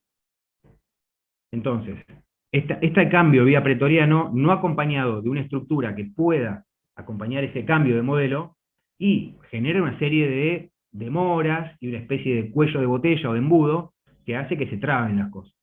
Entonces, por más que pongamos una norma que diga que en 6 meses tiene que estar resuelta una causa en casación, y bueno, a veces eso no es posible, pero no es posible materialmente, digamos, ¿no? Entonces, más que poner una norma que no tiene costo, yo entiendo que para el legislador no tiene costo poner una norma, sí crear tribunales tiene costo, pero lo que necesitamos es infraestructura. Esto es lo que creo yo, ¿no?, como litigante. Y por último, para cerrar, y así ya le doy el turno a la doctora Crispiani, yo simplemente quería hacer una pequeña, esto tiene que ver más con las personas que ejercemos la profesión en forma liberal, ¿no? De una cuestión que tiene que ver cómo litigamos en los recursos, ¿no? Porque hablamos de estrategias de litigación, por ejemplo, para el juicio oral, para el juicio por jurados, y por qué no hablamos, no somos un poco más específicos en cómo litigar bien los recursos. O sea, ¿a qué me refiero con esto cuando nos referimos a litigar los recursos? Creo que el doctor Herbel lo señaló, lo esbozó, digamos, ser concreto en los agravios, digamos. Nosotros no podemos llevarle a los jueces, que ya están sobrecargados de trabajo, ¿no? Jueces de Cámara o jueces de tribunales superiores, llevarle escritos de 80 hojas. O sea, esto no va más. Esto es prácticamente un modelo que está vencido ya. Nosotros tenemos que, y cuando tenemos muchos agravios, también hasta conviene como técnica de litigación elegir los agravios. Es decir, especificarlos, es decir, si tenemos 10 agravios, bueno, no sé si podemos ir por los 10, capaz que tenemos que elegir los 3 mejores, y no hacer un recurso donde metemos 10 agravios subsidiarios, porque hasta pierde fuerza el recurso. sea, tenemos que ir por el agravio concreto y fuerte, por el que nos va a dar un resultado, porque nosotros lo que queremos es que otro juez haga una nueva revisión, haga un juicio del juicio, digamos. Entonces, llevémosle, como letrados, como profesionales, tenemos que tratar de facilitar eso. Entonces, no le expliquemos a los jueces cosas que ya saben en los recursos. Si vamos a editar 200 fallos, citemos uno. O sea, si los jueces los fallos los conocen. A veces necesitamos hasta fallos de ellos mismos. O sea, ellos conocen mejor que nadie sus posturas. Entonces, a lo que voy con esto es una opinión personal, ¿no? Y yo lo dejo posado como técnica, como consejo y como opinión de mi labor profesional. Hay alguien pone, corremos el riesgo de que no se lea el recurso. Sí, yo creo que corremos el riesgo ese cuando escribimos mucho. Creo que incluso hasta no sé si habría que sacar una acordada como sacó la Corte Nacional diciendo, muchachos, limiten los recursos extraordinarios federales porque no podemos. O sea, bueno, esto la doctora Crispiani lo va a saber más que yo, ¿no? Porque ella se dedica más que nada a eso. Pero yo lo que voy es, tratemos de litigar con un proceso eficaz, con un proceso que nos sirva a todos. No es que porque escribamos más y citemos más fallos, vayamos a creer que los jueces van a decir, no, entonces sí, ahora tienen razón. No, es todo lo contrario. Es todo lo contrario. No le facilitamos la vida a los jueces en ese sentido, sino que se la complicamos. Entonces, bueno, simplemente quería dejar esta última observación de entrenarnos un poco más, porque esto no nos da nadie, no da la facultad, nadie nos saca sabiendo litigar, y menos sabiendo litigar en recursos. Entonces creo que esto es una buena oportunidad simplemente para dejarlo plasmado, y invitarlos a que estudiemos esto, ¿no? A que estudiemos, a que lo repensemos, y que podamos ser mejores recurrentes, ¿no? Así creo que nos va a ir mejor. Así que bueno, eso es todo, y gracias a todos por escuchar. Muchísimas gracias, doctor Daniel Piroso. Muy interesante la exposición. Venimos muy bien de tiempo, así que ahora, bueno, toma la palabra la doctora Carolina Crispiani. Bueno, muchas gracias, Damián. ¿Se escucha bien? ¿Sí? Perfecto. Bien. Bueno, agradecer también la convocatoria, me parece que es súper interesante el tema, por supuesto que en media hora es poquito lo que se puede aportar, pero bueno, me voy a tratar de apurar para poder contarles todo lo que les traigo. Yo voy a hablar sobre el recurso extraordinario federal, que también es como, tomo un poco las palabras del doctor Piroso en esto que decía que nadie te enseña esto, ni en la facultad, y es muy difícil, es muy técnico, son cuestiones muy técnicas, y bueno, y está bueno charlarlo, y está bueno tener un ida y vuelta, así que quizás acorto un poco la exposición para por ahí después poder, si se puede conversar o si tienen dudas, para poder charlar con ustedes. Bueno, lo que yo les traigo hoy para tratar sobre el recurso extraordinario federal, en primer lugar, son las cuestiones generales de lo que es el recurso extraordinario federal, en qué supuestos queda para nosotros habilitado la vía, es decir, tanto los expresamente consagrados, que ahora vamos a ver cuáles son los supuestos, como aquellos que son de creación pretoriana o jurisprudencial, que son importantísimos porque también pueden aplicarse no solamente en la instancia federal, sino que ya ante las instancias previas. Y ahora les voy a explicar por qué. Antes que nada tenemos que tener en cuenta que los recursos, como todos sabemos, son actos de impugnación, en donde nosotros queremos que una resolución judicial sea corregida o eliminada, es decir, implican la reconsideración de una decisión que ya fue adoptada por otro tribunal. Pero para poder plantear un recurso, y esto es muy importante, nosotros tenemos que tener ciertos requisitos, es decir, no en cualquier momento se puede presentar o plantear un recurso. En primer lugar, tenemos que tener un proceso judicial, tenemos que tener un caso, en segundo término, es decir, un agravio actual que represente un conflicto. ¿Y por qué hago hincapié en que el agravio tiene que ser actual? Porque el agravio nunca puede basarse en una hipótesis o en algo que ya perdió virtualidad, es decir, que sea algo remoto o que sea algo abstracto, porque tenemos que tener en cuenta que los tribunales nunca pueden pronunciarse en abstracto, es decir, la jurisdicción siempre es contenciosa, actúa solo ante la existencia de un conflicto. Entonces, para poder hablar de un caso, nosotros tenemos que tener una controversia donde se persigue un fin específico, que tiene que ser planteada por una parte que esté legitimada, ¿sí?, expresamente consagrada esa legitimación, y sobre una materia que sea susceptible de ser apreciada por un tribunal. Eso con respecto para delimitar lo que sería nuestro caso, es decir, lo que nosotros podemos plantear en materia recursiva. Y por último, una cuestión judiciable, es decir, aquellas que pueden decidir los jueces, ¿no? Ahora bien, dentro de la gama de recursos existe el recurso extraordinario federal. El recurso extraordinario federal es un medio de impugnación que va a permitir abrir la competencia que es excepcional de la Corte Suprema de Justicia de la Nación.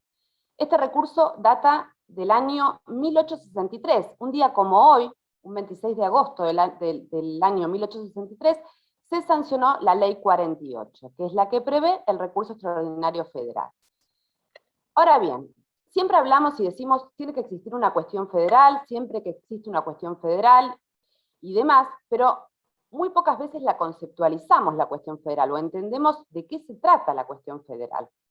Para simplificarlo y en términos muy genéricos, les puedo adelantar que federal es el nombre que le dio la doctrina para referirse a los casos en los cuales está en juego la Constitución Nacional. Entonces, con eso ya podemos delimitar un poco a lo que nos estamos refiriendo. Situaciones especiales que hay que tener en cuenta del recurso extraordinario federal debe plantearse ya desde el inicio, es decir, se debe avisar que hay una cuestión federal en juego. Por eso se dice que es un recurso que se prepara, es decir, yo ya tendría que avisar si se presenta una cuestión federal al juez de primera instancia, por ejemplo. No requiere tampoco de fórmulas sacramentales, es decir, no hay un desarrollo específico, pero sí de un mínimo de desarrollo argumental, es decir, hay que demostrar el derecho federal que nosotros estamos invocando y su relación concreta con la materia del pleito, es decir, la simple reserva genérica no tendría validez para articular la vía. Y hay que mantenerlo en cada instancia, es decir, la cuestión federal, una vez que existe, una vez que se presenta, hay que plantearlo y hay que mantenerlo. Y lo importante, que les quiero traer como dato, es que hay obligación de su tratamiento, es decir, en las instancias previas. ¿Por qué es esto? Ya lo mencionó el doctor Herbel, esta situación. La Corte de Nación ha dicho ya, desde el fallo Estrada en 1986, después lo repitió en Di Masio, en Cristou, en Dinuncio, varios precedentes jurisprudenciales posteriores, que los tribunales de provincia tienen que revisar cuando exista una cuestión federal planteada. Es decir, no podrían negarse nunca bajo el pretexto de que la legislación provincial no lo habilita. ¿Y por qué es esto? ¿Cuál es la finalidad que vio ahí nuestro máximo Tribunal Nacional?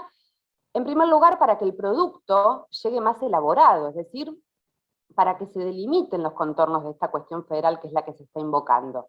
Y en segundo término, porque quizás de esta manera se logre restaurar el agravio que se está planteando. Esta circunstancia o esta situación, o estos requisitos que les digo que amerita el recurso federal, hoy en día, con la nueva integración de la Corte, es decir, desde la asunción de los ministros Rosenkrantz y Rosati, ha sido en realidad parcializado. ¿Por qué? Porque han entendido que estos requisitos debían relativizarse, teniendo en cuenta que los jueces están obligados por el control de constitucionalidad y por el control de convencionalidad a intervenir cuando hay una cuestión federal. Es decir, este requisito de que tiene que plantearse desde la primera instancia, de que tiene que mantenerse y por demás, este fundamento podría utilizarse en el supuesto de que, por ejemplo, no haya sido planteado desde el inicio, ¿sí? Dicho esto, vamos a empezar a hablar rápidamente qué entendemos por cuestión federal, ¿sí? Como yo les adelantaba, cuestión federal es cuando está en juego la Constitución Nacional. La Corte Suprema de Justicia de la Nación solo ingresa cuando está en juego la Constitución Nacional o el derecho federal. El derecho federal es el conjunto de normas que son dictadas por el Congreso de la Nación, pero que están fuera de lo dispuesto por el artículo 75, inciso 12, es decir, no incluye, cuando hablamos de derecho federal, los códigos de fondo, estos que nosotros denominamos derecho común. ¿Y por qué quedan afuera estos códigos de fondo? Bueno, porque si bien los dicta el Congreso Nacional, no tienen como finalidad la unidad federal, es decir, no hay un interés federal en que haya una legislación uniforme. Entonces, La interpretación de una norma receptada en un código de fondo no sería cuestión federal. Y tampoco, cuando está en juego el derecho provincial, habría cuestión federal. Por lo tanto, delimitando todo esto que llegamos a decir hasta ahora, según el artículo 14 de la Ley 48, existirían tres cuestiones federales. La cuestión federal simple, que es cuando hay que definir la interpretación, la determinación o el alcance de una norma de la Constitución Nacional, es decir, cuando está en juego la inteligencia de una norma de la Constitución Nacional. Fíjense ustedes que en este caso no hay un conflicto de normas, ¿sí? Solamente versa sobre el alcance o la interpretación de la Constitución Nacional. Después tenemos las cuestiones federales complejas directas. Acá sí hay una controversia entre normas, es decir, entre una norma provincial o federal, cuando es contraria a la Constitución Nacional. Y por último, la cuestión federal compleja indirecta, que se da en el supuesto en que una ley provincial es contraria al derecho federal. Les recuerdo, derecho federal, las normas que dicta el Congreso Nacional y que son uniformes para todo el país porque hay un interés federal en juego, ¿sí? Recuerden también que la Constitución Nacional dice que el derecho federal es supremo al derecho provincial, el artículo 31 de la Constitución. Bien, hasta acá los tres supuestos que están previstos en el artículo 14 de la Ley 48. Pero lo interesante, o lo que yo quería traerles en esta exposición, que me parece que es de suma utilidad para la labor diaria de la litigación, son los supuestos en los que se fue ampliando las cuestiones federales, ¿sí? Esto que les adelantaba, por creación pretoriana, por creación jurisprudencial. Y acá me estoy refiriendo a la doctrina de la arbitrariedad, a la doctrina de la gravedad institucional, y a la doctrina de la potencial responsabilidad internacional del Estado. Es decir, son supuestos en que se ha ido ampliando y podemos encontrar, o podemos decir que en estos casos, también se presenta una cuestión federal fuera de esos tres supuestos que expresamente prevé el artículo 14 de la Ley 48. Me voy a detener unos minutitos en hablar un poquito de cada una de estas doctrinas o creaciones pretorianas. Cuando hablamos de la doctrina de la sentencia arbitraria, fíjense que en la actualidad más del 65% de las sentencias de la Corte de Nación se resuelve de esta forma. La sentencia arbitraria, para poder dar un concepto el más utilizado, es aquella que no es una razonable derivación del derecho vigente con aplicación a las circunstancias comprobadas de la causa. Así lo ha definido la Corte de Nación a la sentencia arbitraria. Es decir, ¿qué significa esto? Que es una sentencia injusta, que es una sentencia que no es razonable, que es lo que se conoce como la no sentencia. En palabras del ministro Fait, en su fallo en Casal, él ha dicho, cuando el juez no aplica la sana crítica en la fundamentación de la sentencia. Entonces, esta sentencia no tiene fundamentos. Ahora bien, la pregunta que tenemos que hacernos es por qué la arbitrariedad provoca cuestión federal. Entonces, las respuestas son varias, es decir, para que nosotros podamos argumentar cuando se plantean alguna de estas situaciones. En primer lugar, una sentencia arbitraria no satisface los requisitos del debido proceso objetivo. ¿Por qué? Porque en realidad no es una sentencia en los términos previstos por la Constitución Nacional, es decir, por el artículo 18 y por el artículo 33 de la Constitución Nacional. A su vez, cuando la sentencia es injusta, se torna inconstitucional porque la Constitución, recordemos que en su preámbulo, habla de afianzar la justicia como valor. Entonces, estaría en contradicción con este principio. También atenta contra la razonabilidad de los actos de gobierno. Tengan en cuenta el artículo 28 de la Constitución Nacional. Atenta también contra el artículo 1, que regula la división de poderes, porque al dictar estas sentencias, el Poder Judicial desnaturaliza su función. Y atenta, por último, contra el orden republicano, es decir, el juez ejerce la jurisdicción por delegación de la soberanía popular. Entonces, el pueblo tiene derecho a controlar sus actos. Entonces, en conclusión, podríamos decir que una sentencia arbitraria no es una sentencia constitucional, y eso sería el puntapié inicial que a nosotros nos permitiría plantear la doctrina de la arbitrariedad como cuestión federal. Ahora bien, esto tiene un límite, que también lo ha establecido la Corte de Nación. En el fallo Estrada, la Corte dijo que la decisión que se intenta lograr en tercera instancia no tiene por objeto la revisión de sentencias que se consideren equivocadas, ¿sí? Sino que se dirige a la revisión de sentencias que no cumplen con las calidades mínimas, es decir, que son, como decíamos antes, las no sentencias. ¿Cómo nos damos cuenta o cómo nosotros podemos advertir que estamos ante una situación de arbitrariedad para poder impugnar por medio de esta vía? Tenemos que tener en cuenta dos reglas básicas.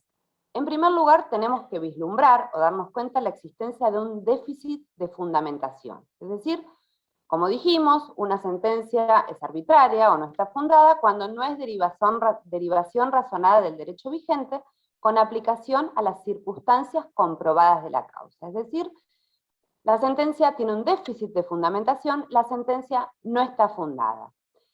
¿Pero qué significa entonces que una sentencia esté infundada? Una sentencia va a estar infundada en lo que respecta a los hechos si se aparta de los estándares de prueba aplicables, ¿sí?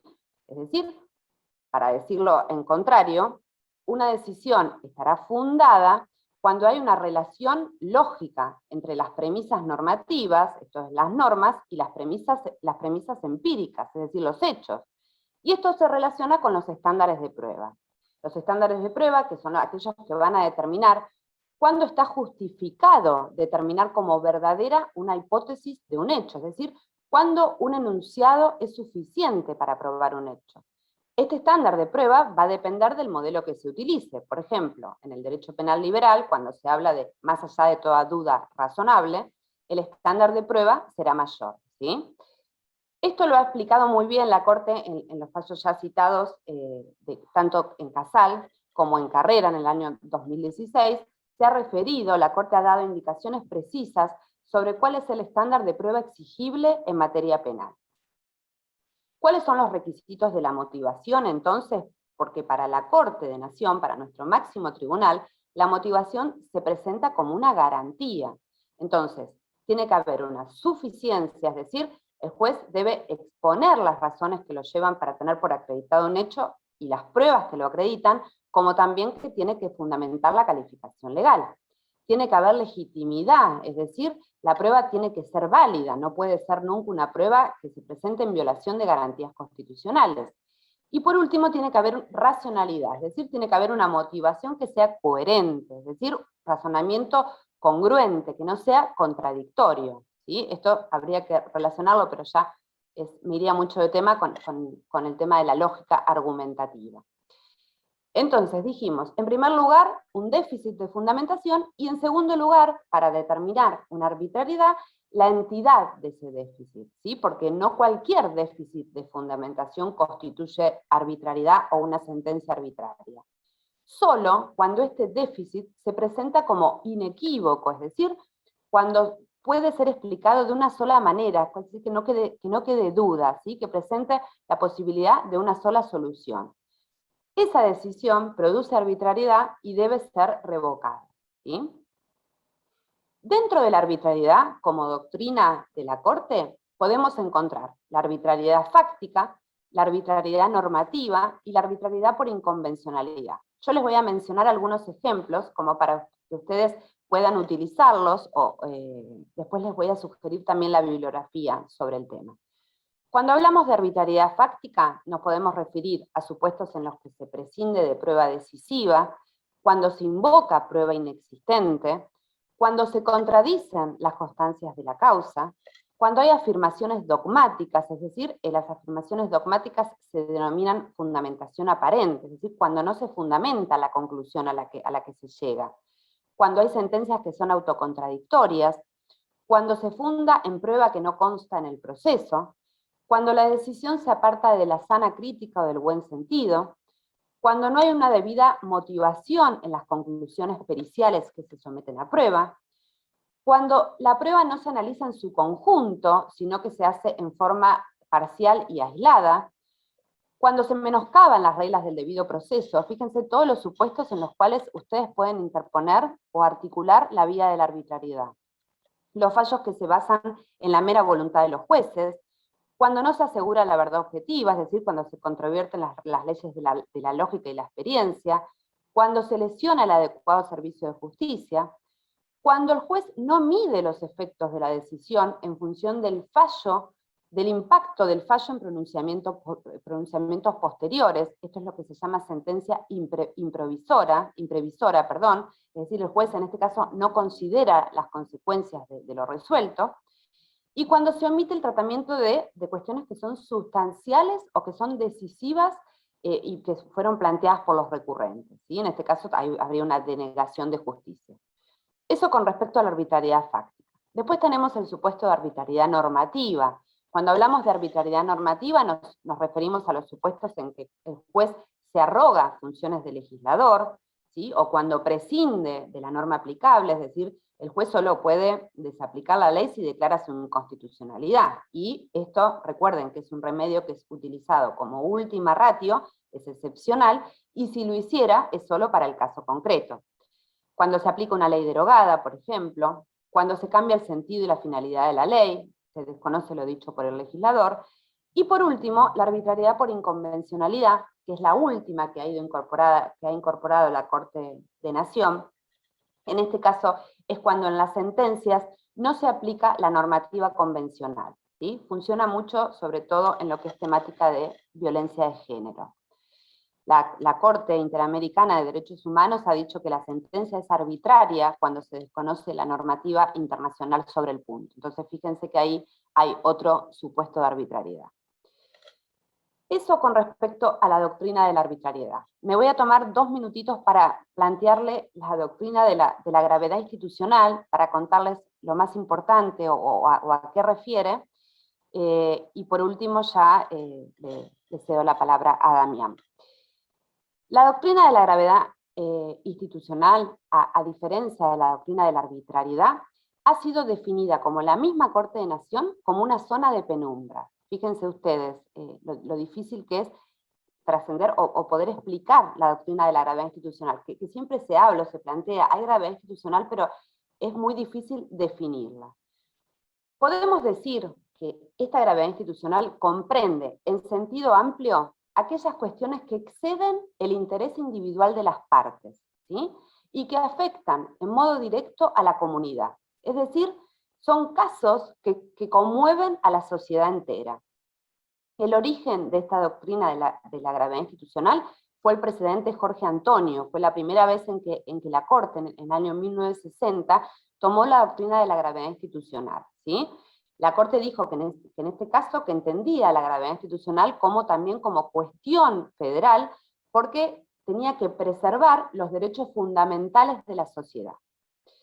Ahora bien, para hablar de gravedad institucional se deben presentar 2 requisitos. Tenemos que tener un estándar negativo, es decir, que el caso tiene que trascender de las partes, es decir, se van a excluir de la gravedad institucional aquellas causas que no exceden del mero interés de la parte, ¿sí? Se tiene que, lo que provoque esa sentencia tiene que proyectarse sobre la generalidad, ¿sí? Los efectos del pronunciamiento para hablar de gravedad institucional tienen que exceder a las partes del proceso e involucrar a otros sectores de la sociedad o a la sociedad toda. Ejemplos, por ejemplo, cuando se afecta la buena administración de justicia, es decir, cuando hay sentencias que son contradictorias, porque atenta contra la seguridad jurídica. Incluso ha dicho la Corte de Nación que hay gravedad institucional cuando está en juego el derecho común. Fíjense entonces que si antes decíamos que quedaba fuera de la cuestión federal las cuestiones que atañen al derecho común, por medio de la gravedad institucional han sido incorporadas. Y por otro lado tenemos un estándar positivo, es decir, esta decisión tiene que provocar un impacto. Habrá gravedad institucional cuando se comprometan las instituciones básicas del sistema republicano, los principios y derechos consagrados en la Constitución Nacional y en los tratados internacionales. Para ponerles algunos ejemplos, cuando un poder avanza sobre otro, cuando lo resuelto conmueve a la opinión pública, poniendo en duda la eficacia y la objetividad de la administración de justicia, cuando la arbitrariedad de lo resuelto es tan palmario que puede afectar el adecuado servicio de justicia, cuando provoca una conmoción social, una conmoción total de la sociedad, son aquellos supuestos como llamados de gravedad moral, ¿sí? Y cuando lo decidido puede impactar en un sinnúmero de casos similares. Esto se lo llama como trascendencia social futura. Y por último, los supuestos, que es el caso más utilizado, de la repercusión mediática, ¿sí? La repercusión de lo resuelto, lo que puede acarrear en la comunidad, en la sociedad argentina. Esto, en líneas generales, con respecto a la doctrina de la gravedad institucional. Y por último, dos palabritas les quiero aportar, sobre la última doctrina creada por la Corte, de creación pretoriana, que es la doctrina de la potencial responsabilidad internacional del Estado, ¿sí? Para que vean, esto es lo último que hace muy poquito que se incorporó como nueva doctrina, y acá ingresamos, o podemos llegar a plantear una cuestión federal, porque hay una violación o un incumplimiento de los tratados que origina cuestión federal, ¿sí? Porque ya dijimos que según nuestra Constitución Nacional en el artículo 31, los tratados son la ley suprema de la nación. Es decir, consiste en verificar la violación de un instrumento regional de derechos humanos, respecto del cual hay un organismo supranacional que emitió jurisprudencia, ¿sí? Ese organismo supranacional, que puede ser en nuestros casos la Comisión Interamericana, la Corte Interamericana de Derechos Humanos, emitió jurisprudencia que hace que se controle su cumplimiento. Entonces, son supuestos en los cuales el Estado argentino puede ser denunciado ante la Corte Interamericana de Derechos Humanos cuando está en juego la interpretación de un tratado. Esta doctrina es muy interesante, fíjense, esta doctrina se utilizó en Berbisky, fue la primera vez que se utilizó esta doctrina, en Llerena, cuando el conocido fallo sobre la imparcialidad de los juzgadores, en Espósito y en Casal, ¿sí? Cuando hablamos de posibilidades recursivas y la teoría de la máxima capacidad de rendimiento. Bueno, recapitulando, entonces, vimos y analizamos en muy poco tiempo, esto es para jornadas y jornadas, para poder hablar de las implicancias o de todas las derivaciones que tiene este recurso extraordinario federal, y cómo, porque muchas veces se piensa que el recurso extraordinario federal es la última instancia y son los supuestos en los cuales se tienen que llevar los planteos a la Corte de Nación. Bueno, esto no es cierto, porque todos estos conceptos que yo les fui enumerando, que se desprenden de la creación jurisprudencial de la Corte de Nación, fíjense cómo tiene impacto, y gran impacto, en las instancias anteriores, en las instancias previas. Entonces vimos a qué nos referimos con cuestión federal, ¿sí? La finalidad de este recurso extraordinario federal, cuáles son los supuestos que se previstos por el artículo 14 de la Ley 48, cuestión federal simple, compleja directa y compleja directa, y las tres doctrinas de creación pretoriana de la Corte, de la arbitrariedad, de la gravedad institucional y de la potencial responsabilidad internacional del Estado. Les recomiendo como material, si les interesa ahondar un poquito más en este tema, hay un libro muy bueno, a mí me gusta mucho, de María Sofía Sagüez, que se llama El recurso extraordinario federal en la Ley 48, que es del año 2017, y donde está todo esto que yo hoy les estuve resumiendo y contando. Después están los libros también de su padre, que es el que ha definido las cuestiones estas de la arbitrariedad fáctica, normativa, y por inconvencionalidad, en forma más detallada, si quieren ahondar un poco más en el tema. Bueno, Damián, creo que cumplí. Me pasé 2 minutos, pero cumplí en el tiempo. No, bárbaro, bárbaro, la verdad, los tres. Muchísimas gracias. Ahora empezamos con una pequeña ronda de preguntas. La primera pregunta para el doctor Gustavo Orbel. ¿Qué opina sobre la amplitud del recurso para el Ministerio Público? Si no considera que debería limitarse, ejemplo, en el caso de apelación a las excarcelaciones concedidas o en el caso de las libertades por falta de mérito.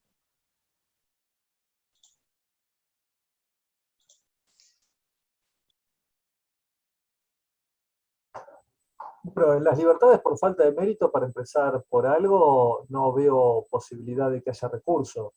Es la falta de mérito. Lo que tiene que hacer el fiscal es investigar hasta que tenga mérito que pueda producir nuevamente, en su caso, la detención o la elevación a juicio. Respecto de las cuestiones de coerción, en general, no solamente la excarcelación, yo creo que no tendría que tener ninguna posibilidad de apelar el fiscal, en ninguna cuestión de coerción. ¿Por qué digo esto? Y en algún fallo yo lo puse, en un plenario en realidad.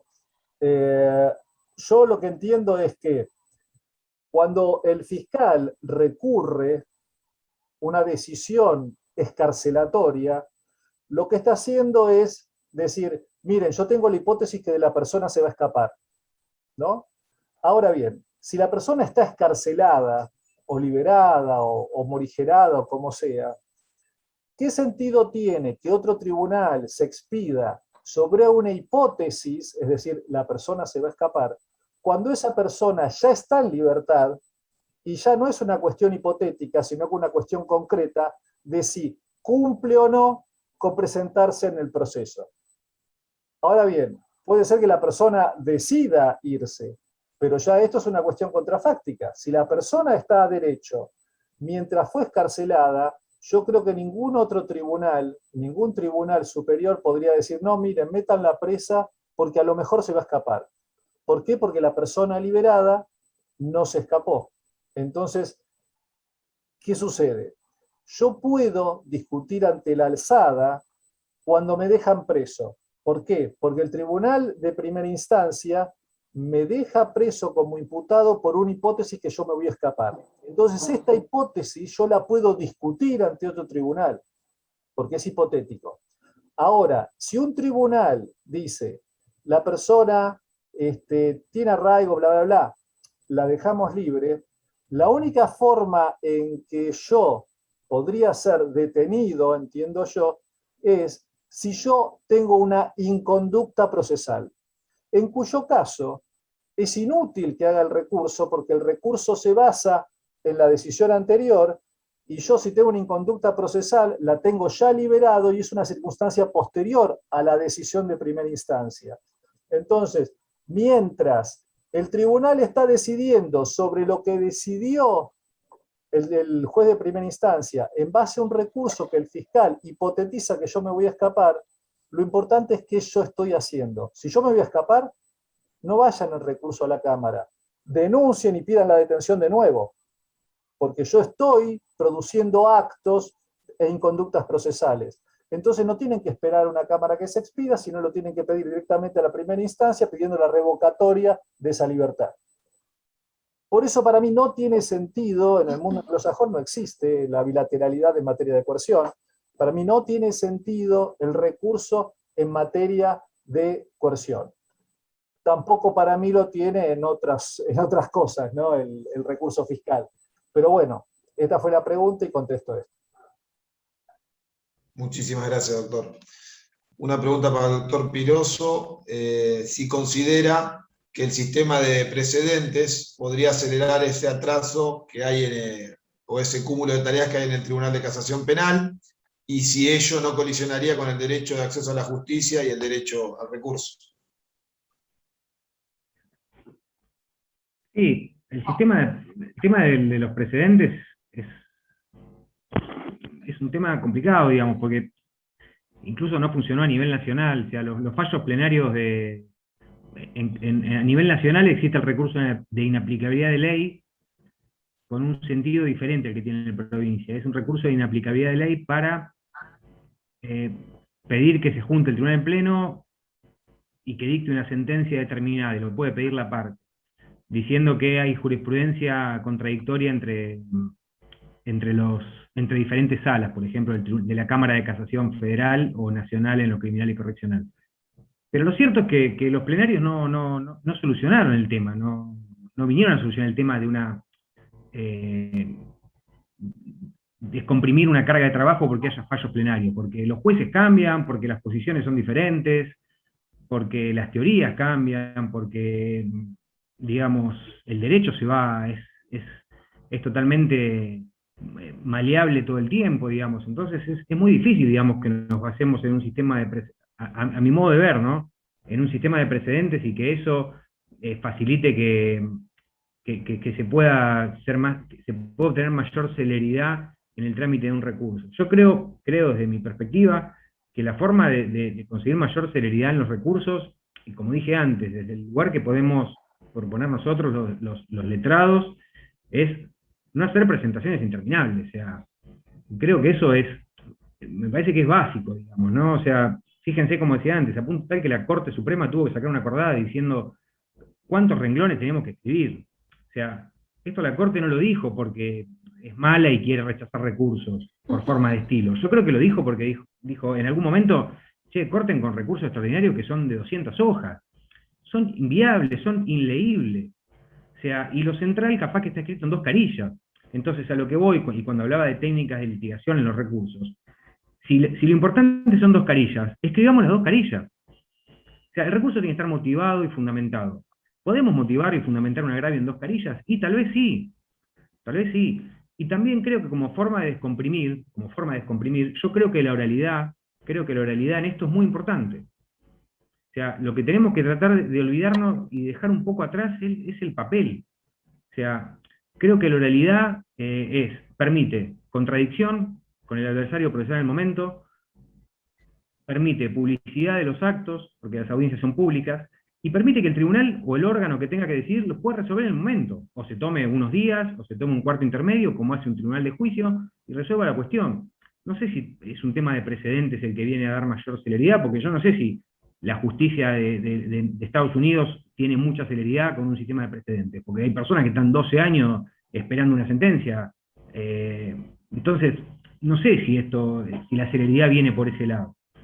Sí creo que tenemos que cambiar la forma de litigar. Creo que esto sí es importante. Y incorporar oralidad en etapas anteriores al juicio. O sea, esto me parece que es fundamental. Incorporar oralidad en etapas anteriores al juicio. En audiencias de medidas de coerción, en audiencias recursivas, en audiencias de nulidades. O sea, incorporar la oralidad. Y esto le va a dar mayor celeridad al sistema. Creo que eso, no sé si quedó contestado, había otra pregunta dentro de la pregunta. No, está bárbaro, muy completo. Y ahora una pregunta también en un sentido similar para la doctora Crispiani, teniendo en cuenta que hoy es 26 de agosto, se cumple un año del lamentable suicidio de Cristina Vázquez, caso paradigmático de la Corte Suprema, que se sumó al reciente fallo también González Nieva, Fernando Carrera, una serie de precedentes que, como bien decía Daniel, una enorme cantidad de años para llegar a un fallo de la Corte en materia penal y vidas arruinadas. En el caso de Cristina Vázquez, es una vida completamente arruinada, 18 años de proceso, más de 11 años de privación de libertad, González Nieva 14. ¿Cómo podemos bajar esta doctrina en estos casos paradigmáticos de la Corte, en estos recursos, bajarlo a lo más terrenal y no tener que esperar 10, 11, 14 años para resolver? Sí, te entendí perfectamente, Damián. Vos sabés que iba a hacer referencia a eso, se me pasó en la exposición. Por eso yo quería aportarles esto, de estas cuestiones, sobre todo la doctrina de la arbitrariedad, porque esto que les decía, que a veces se cree que esta doctrina es para utilizar en las instancias superiores, ¿sí? Cuando ya llegó el planteo a la Corte de provincia o a la Corte de Nación. Entonces, trabajar con estos conceptos, en este caso, mira, gravedad institucional, ¿sí? Por la conmoción que ha generado el caso, esto de la arbitrariedad por el déficit de fundamentación, o sea, son todos conceptos que se pueden ir trabajando desde la instancia, ¿sí? Que pueden ser planteados tanto ante una Cámara de Apelación como ante un Tribunal de Casación, ¿sí? La verdad que por eso es importante para todos los operadores y para todos los profesionales que trabajan en la profesión libre, conocer estos conceptos, manejarlos, porque son muchos los beneficios que pueden dar en esta búsqueda de justicia, ¿sí? Porque la justicia lenta no es justicia, como siempre lo decimos. Y otro puntito que quería yo remarcar, sumado a lo que se está hablando con respecto puntualmente a nuestra provincia de Buenos Aires, es el problema de la cantidad de instancias que tenemos en materia recursiva, ¿sí? Y eso es un problema que en la actualidad se está viendo mucho con el tema de la prescripción de las causas penales. Hace poquito, en el año 2019, la Corte de Nación sacó un fallo muy importante, el fallo Farina, no sé si si lo manejan o lo conocen, en donde dijo que todas estas respuestas que dan los órganos de revisión, es decir, tanto la Cámara como el Tribunal de Casación, hacen que eso no interrumpa el curso de la prescripción, cuando antes nuestra Corte de Provincia decía que esas sentencias se interrumpían. Entonces, ¿qué pasa? Tenemos procesos de varios años, fíjense, en donde se considera como interruptiva solamente la primera sentencia, es decir, la sentencia de condena. Entonces, llegan las causas con los planteos, tanto a Corte de Provincia como Corte de Nación, y lamentablemente las causas están prescriptas, y eso, a mi modo de ver, tampoco es justicia. No sé si contesté un poquito tu pregunta, Damián. Sí, sí, totalmente, totalmente. Y una última pregunta para el doctor Gustavo Orbel, respecto, o sea, hoy lo que hablaba de la potestad recursiva del Ministerio Público Fiscal, ¿qué opina también de esta potestad recursiva en cuanto a lo que son medidas morigeradoras de la prisión preventiva? En cuanto al efecto suspensivo, etcétera. Bueno, me parece una muy mala decisión legislativa. Como dije yo, en todo lo que es medida de coerción, yo creo que no tendría que haber recurso para el fiscal, porque si se le da una medida morigeradora y está cumpliendo la medida morigeradora, no hay razón para que otro tribunal diga, miren, le voy a revocar la medida morigeradora, porque me lo dijo el fiscal, porque la persona va a contestar, pero ¿yo qué incumplí? ¿Sí? No tiene sentido para mí. No tiene sentido la recursividad en una medida morigeradora. Ahora, lo que hace el recurso lo que hace el recurso del fiscal frente a la morigeración es suspender la efectividad de la medida morigeradora. Por tanto, la persona es como una consulta que pide el fiscal respecto del otorgamiento de una morigeración. No es un invento de la provincia de Buenos Aires. En este invento de la provincia de Buenos Aires hay que ponerle un límite. ¿Sí? Tiene que tener un límite. No lo voy a declarar inconstitucional porque no tengo razones. Es un sistema de consulta que pide el fiscal a un tribunal superior respecto de una decisión de un tribunal de primera instancia para dar una libertad. Me parece un absurdo, pero es mi opinión. No es inconstitucional, me parece. Ahora bien, definido que no es inconstitucional, que es legal, ¿cuál es el límite que tiene el fiscal? Para mí el límite que tiene el fiscal es ese, el doble conforme que le daría la Cámara al otorgamiento de una morigeración. Luego un recurso de casación, en ese caso, cuando hay un doble conforme sobre el otorgamiento de la morigeración, un recurso de casación no podría tener efecto suspensivo sobre el otorgamiento, porque a mi criterio no hay recurso, es manifiestamente inadmisible el recurso, y si nosotros hacemos que el efecto suspensivo llegue al recurso de casación, lo que haríamos es que una parte decidiría la suerte de una decisión que es jurisdiccional y es cuál es la coerción que le corresponde a un imputado. Porque en ese caso el fiscal tendría la disposición de recurrir indefinidamente y por tanto impedir que una persona inocente, mientras no sea declarado culpable, obtenga la libertad. Y eso no puede quedar en manos de la Fiscalía. Se hizo este invento local de no permitir, de dar efecto suspensivo a una decisión de libertad. Yo creo que malo, pero bueno, lo que tiene que tener es un límite. El doble conforme que le otorga la Cámara a la decisión de morigeración no puede ser suspendido por un recurso de casación, en mi concepto. Muchísimas gracias, clarísimo como siempre. Ahora sí, damos finalización a la jornada. Agradecemos al doctor Piroso, al doctor Orbel, a la doctora Crispiani. Y esta actividad luego va a ser subida, editada y subida al canal de YouTube del Colegio de Abogados de La Plata, al cual están invitados e invitadas a suscribirse. Que tengan muy buen día. Hasta luego. Bueno. Gracias a todos. Hasta luego, gracias. Hasta luego.